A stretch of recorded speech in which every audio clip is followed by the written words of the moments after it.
A história da filosofia é normalmente pensada como uma área particular da filosofia, como um setor que apresenta as várias filosofias que já foram produzidas ao longo da história, ao longo dos séculos e já milênios de história da filosofia, mas como se cada pensador tivesse a sua filosofia e cada um defendesse as suas próprias teses, e umas teses fossem sendo seguidas por outras e outras, e não houvesse ali uma conexão necessária nesse curso de desenvolvimento da filosofia ao longo do tempo. Hegel é uma referência, evidentemente, do contrário dessas perspectivas, ou seja,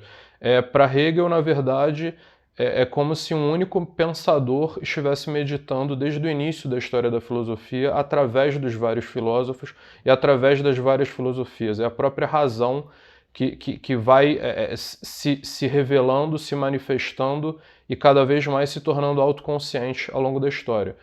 Hegel estabelece como imagem, uma imagem bastante didática, a semente, no sentido de que, desde o início da história da filosofia, são colocadas algumas ideias-chave, algumas ideias fundamentais, que vão se desenvolvendo ao longo da história, vão se transformando, vão se tornando cada vez mais sofisticadas, cada vez mais enriquecidas, cada vez mais determinadas pelo conhecimento empírico, pelo conhecimento histórico, pelo conhecimento da natureza. Cada vez mais se enriquecem mais esses conceitos, apesar de que continuam seguindo, de alguma maneira, aqueles princípios que foram colocados desde o início da filosofia. E alguns exemplos desses princípios, né, dessas ideias, desses conceitos, são, por exemplo, a própria razão, o universo,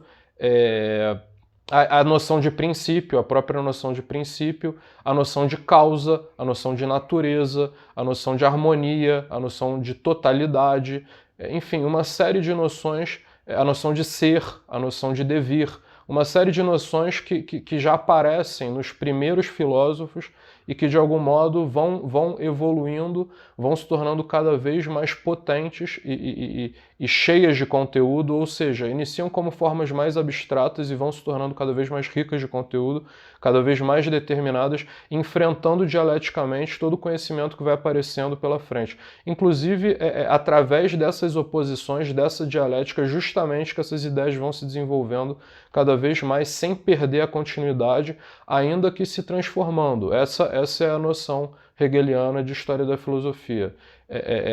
As ideias aparecem no início, vão se desenvolvendo cada vez mais e vão se transformando pelas oposições. A própria razão se desenvolve por esse caminho. São momentos da razão que vai se tornando cada vez mais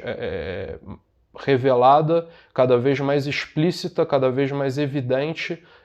nas suas próprias construções ao longo da história e se tornando também, ao mesmo tempo, consciente de si mesma. Inicialmente, o conhecimento da filosofia se dirige à natureza e após a razão encontrar, a própria razão encontrar a si mesma na natureza, ela se torna consciente de si e pode se tornar autoconsciente. Essa é a culminação, ou seja, é o próprio espírito que no final se torna consciente de si mesmo, que possibilitou desde o início aquele conhecimento da natureza construído e desenvolvido desde os primeiros filósofos.